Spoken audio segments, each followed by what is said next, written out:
Fabulous. Oh, that's us. After undergoing a 4-year-long multi-million-pound renovation, Grantley Hall opened its doors in July 2019 to guests as a luxury new hotel and wellness retreat in Yorkshire. And with a background working in some of the most prestigious hotels in Europe, including Skibo Castle and Lucknam Park, Mr. Andrew McPherson, right here, was clearly a top contender to lead the creation and redevelopment of this luxury retreat from an adult residential education centre for the local authority. Grantley Hall has been lovingly restored to reflect the country house splendour with four restaurants, amazing, a spa and a gym. Hospitality Assured is intrigued to learn more about Andrew's journey and remarkable achievements to date. Thank you so much for joining us today, Andrew. What an introduction. And there is the man himself. Thank you so much for doing this, honestly. And on Friday as well, I'm sure you are packed to the rafters.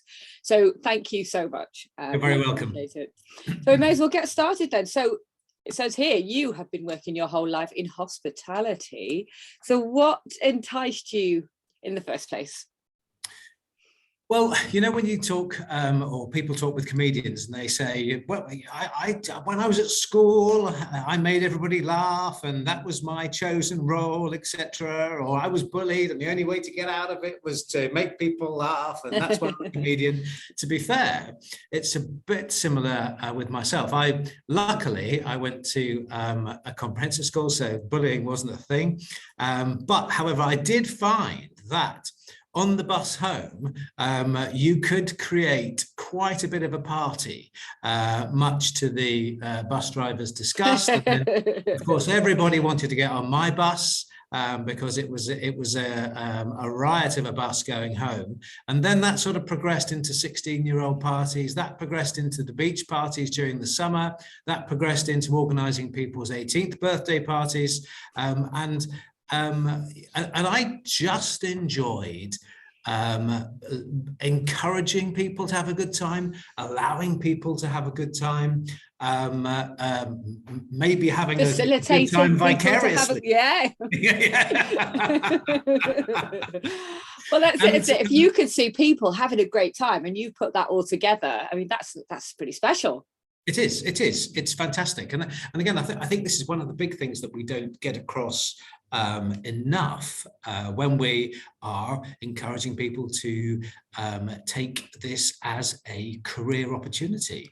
You know, people, especially nowadays, people look for a bigger bang for their buck. They need to have people who care, who want to deliver on these milestone events in their lives.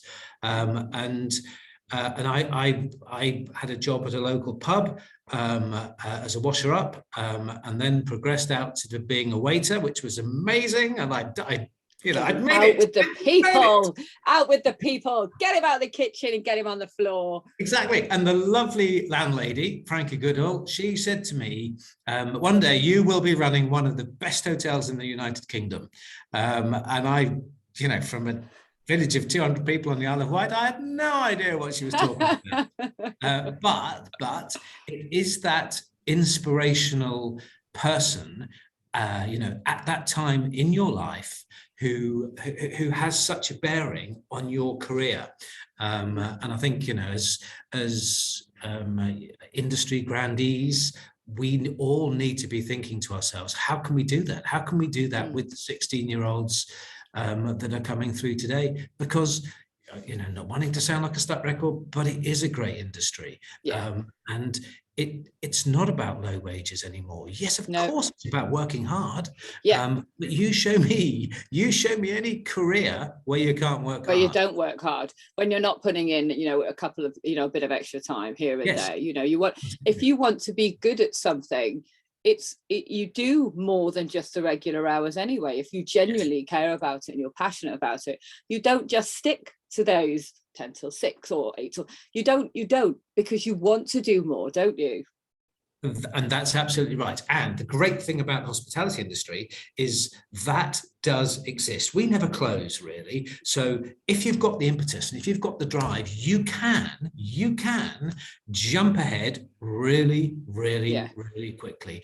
And if you've got that, if you're in that environment where you are creating experiences, you are creating birthday parties, you are creating the whole of the room has and it sucks in the energy of the guests, and you get more out of it. You get much more out of it than you put in. And it's, you have to say, you get more out of an event like that, doing an event like that, than you would do if you're in retail or if you're in insurance or if et cetera, et cetera.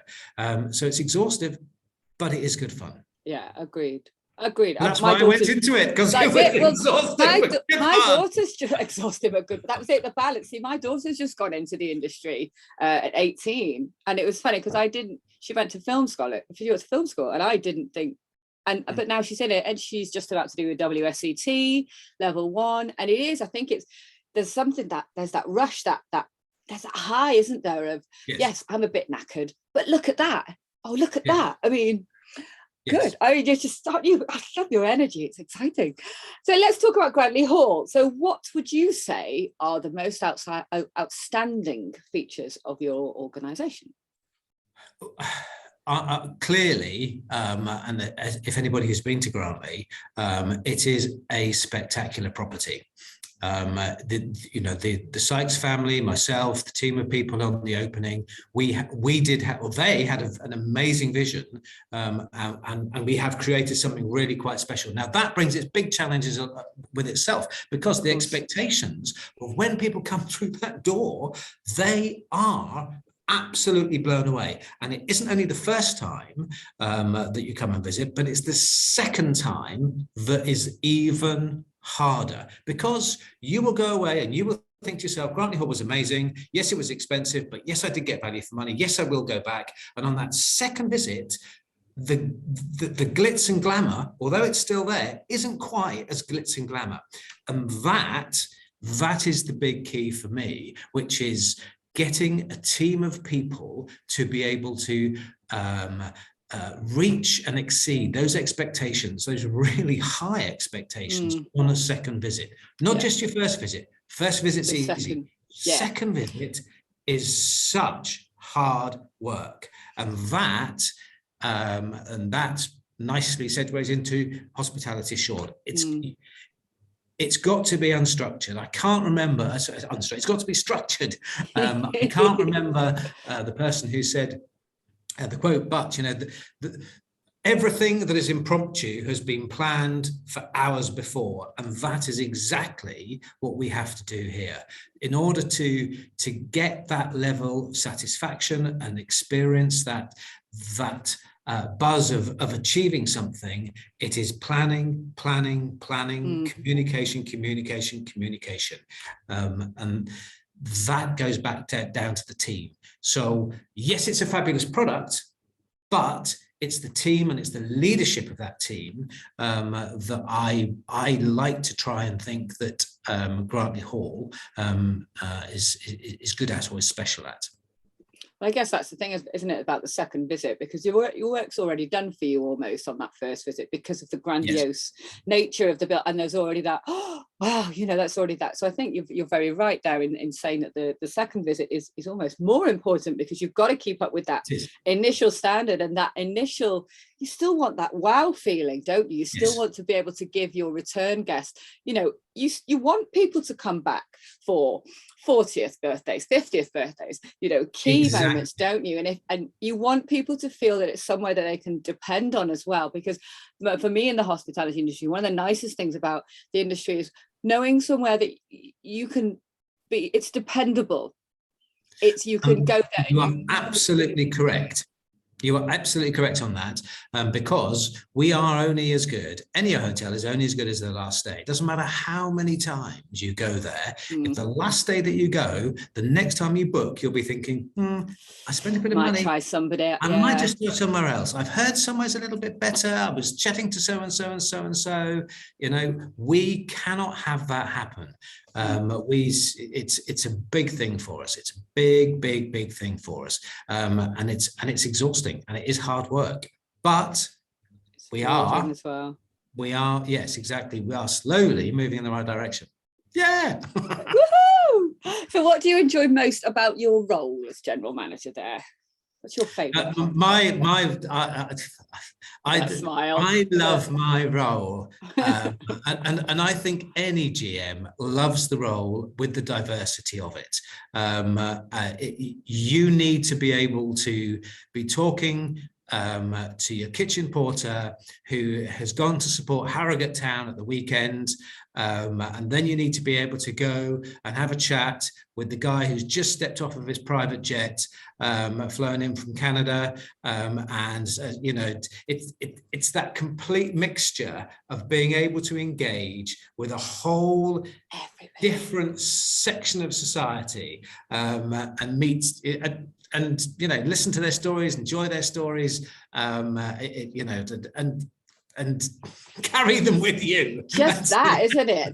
Just that little bit of input, like you said, to go from that to, you know, the person who's just got off their just that little bit of input. It must be quite fascinating, actually. It is. It's absolutely fascinating, and the people that you meet are amazing. I go to one of our local schools, and encourage the parents. Okay, yes, you want your young lass to be a banker, but they need to come and spend a season with me, because they'll get to drive a Ferrari. They'll know all about fabulous wines. They'll be able to sit down in Michelin star restaurants. They are, you know, they know how to talk to people. They know how to conduct themselves. They know how to dress smartly. They know they've got to look like it will install those values and experiences before they go on. That's amazing. That's a big thing. That's a big thing for our young kids, to bring them through. And then, of course, once they're here, they have such a good time that you've got them. Yeah. Instead of going off to Goldman Sachs to be a photocopier, they're off to Dubai. They're off to New York to work in bars in New York. They're off to Singapore.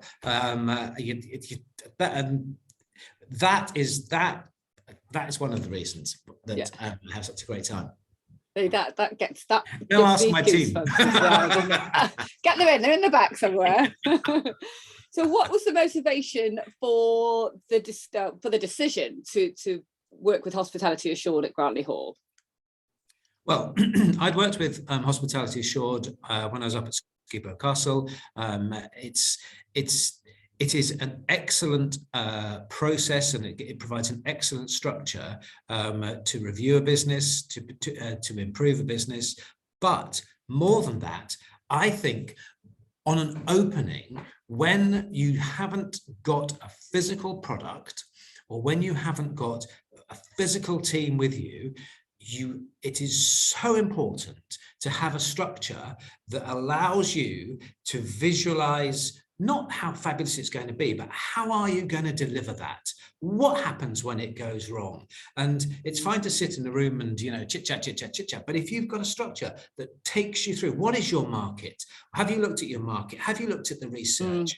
What is customer service? What is the recovery process? And of course, it's busy when you're opening a property, but if you don't have the structure, then you're running around with no focus whatsoever. And Hospitality Assured gives you that focus. And we went off site 2 or 3 times prior to opening, and worked through our Hospitality Assured categories. so that when we opened, we knew what we were doing, because it's not just about having the SOPs, it's about staff retention, it's about communication. What are the meetings that you're going to have? What are the systems that you're going to have? What's the training on those systems? What's the delivery? How are you actually going to go from there to there? And then it all goes into a very clear, very understandable structure. I think for an opening property, it's that doesn't have that ability behind it. For an independent opening property, it's absolutely essential. Then, of course, when you open, you have that basis, you have that foundation from which you can then compare. Okay, this didn't work. What do we think this does work? What can we change? It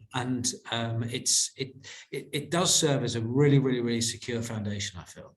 Well, it's the guidance and everything that's there, isn't it? And that support. It's like you said, if you're like chickens, you know, I want to use the phrase like chickens with heads cut off, you know, it's like running around like lunatics, not knowing, you know, that you've got that. This is it. This is, I think that's must be great guidelines. And obviously you just reached a wonderful achievement. And how did that feel for yourself and the team? Well, for myself, of course, it felt fantastic, because I do believe in hospitality assured. I think it's, you know, it's a great thing for the industry. Of course, investors in people, of course, all these other quality marks are very, very good. But this is, like it or not, specifically for my industry. And it's because it is specifically for my industry, I feel that it's much easier to talk to my team about it rather than talking about British standards or, you know, other quality assurance schemes, etc., etc.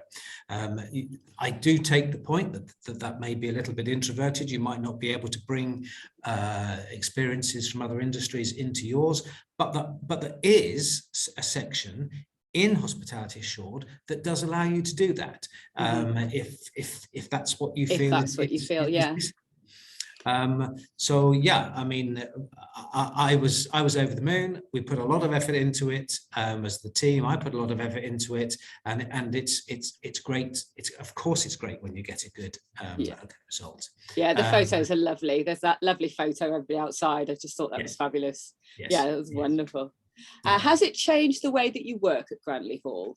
No, it hasn't changed the way we work, because the way that we work is based on hospitality assured. And that was the amazing, that is the brilliant thing when you open, because you can put all of your processes in place that is based on that. So do we change the way we work? We do. And we change the way you work because of the processes that Hospitality Assured has. So we get the feedback, we listen to the feedback every single week. We formalize the feedback, we listen to how we can improve, etc., because that's the system that we put in place. However, thinking back to organizations where, like Lucknam Park, where we didn't have it and then we had it, yes, it does, because it allows you to focus on communication and planning, staff retention, which of course now is such a huge thing. Absolutely. That was going to be my next question, actually, is that, you know, around the key challenges that you're facing at the moment, and you've already answered that. I mean, is staff retention one of the, you know, things that you're struggling with, or is it acquiring staff in the first place? To be fair, we are going back to all those problems that as operators we've always known, which is our margins are being severely eroded by energy prices, insurance costs. That's a massive thing. The staff retention of the good team is a massive thing. Finding and keeping good people is really, really, really important, as well as generating the sales in a really, really, really tough marketplace. We are in a recession. I'm absolutely certain about that. People's discretionary income is very, very, very, very tight. We need it is. People are being very thrifty, aren't they? It's huge value for money. And in the luxury end of the market, that's quite difficult. You could, because it's very, very expensive. Well, you've got to get there, haven't you? You've got to get to the luxury market first. If you, as a spender, as somebody who wants to go out, there's a difference between kind of, you're going out to your local cafe or your local restaurant. But people still, I think there's still I'm still a firm believer in the luxury market, because there's still special occasions, there's still events, and it just takes like maybe a bit more saving or something. And like you said, it goes back to that value for money. Yes. It's always been one of the things that's really gotten my goat, when I found that I've spent quite a lot of money and I've come away and I've almost been done over. You feel you're just, it's a bit, so it's good that that's, something that you guys consider, that your team considers. I would agree with you completely, insofar as at the moment, I still think that people will, rather than buy an awful bottle of £20 wine, they'll actually save up for a nice bottle of a £60 wine. So rather than going to their local pub and being stunningly disappointed, but still having to pay £50, they'll come to me and pay £70. But they won't do it as often as they go to the local pub. But when they do come, they will think, yes, actually, that was worth it. Yeah, it's that kind of deep breath, isn't it? When you're looking around and you're just like, oh, yes, it was worth that little bit of saving. There is something quite magical about that. I personally feel, and I think a lot of people feel as well. So how do you, is it the hospitality assured guidelines that ensure consistency, or is there something that you and your team do as well on top of that to ensure day in, day out consistency? Yeah, I mean, the big thing for us to ensure consistency, of course, is staff retention, and linked into that so well nowadays is staff engagement. It is a massive thing, and that is something completely on its own. Yes, we have got the planning stages that we've got from Hospitality Assured. Yes, we've got the communication methods, the training. We look very, very, very closely at the standards of procedure. We do excellent on-the-job training. We've got our own in-house supervisory training to take the supervisors up to assistant managers, which I think is really, really important. And then we have our own management training. We use the insights, red, blue, yellow and green little bricks. So those are people who know them. Very, very, very important on how to improve that management side of things. But it's the engagement side, which is absolutely massive, which is giving your HODs, for example, a very small pot of money that allows them to do something with their team, take them out, buy gifts if they've been working too hard, or all those bits and pieces. Having what we used to call the staff committee, but we now call it the values ambassadors. It's the whole thing, having an ice cream truck on site, occasionally, having a great staff party, having a good personal development plan system in place, so that people know when they come to you, they are going to leave and get a better job. That's fabulous. That whole engagement thing has become really, really, really, really important. Agreed, and especially in these times, it's you want your staff to stay with you for longer, and you need to treat them like people. People want to be treated like people now, and like you said, an ice cream truck on the site on a Friday afternoon when everybody's had a tough week, it's in the grand scheme of things, what that does for morale, surely has noticeable effects. And I think things like that do work, especially with larger companies and larger venues like yourselves. I mean, I'm just wondering, how big is your team?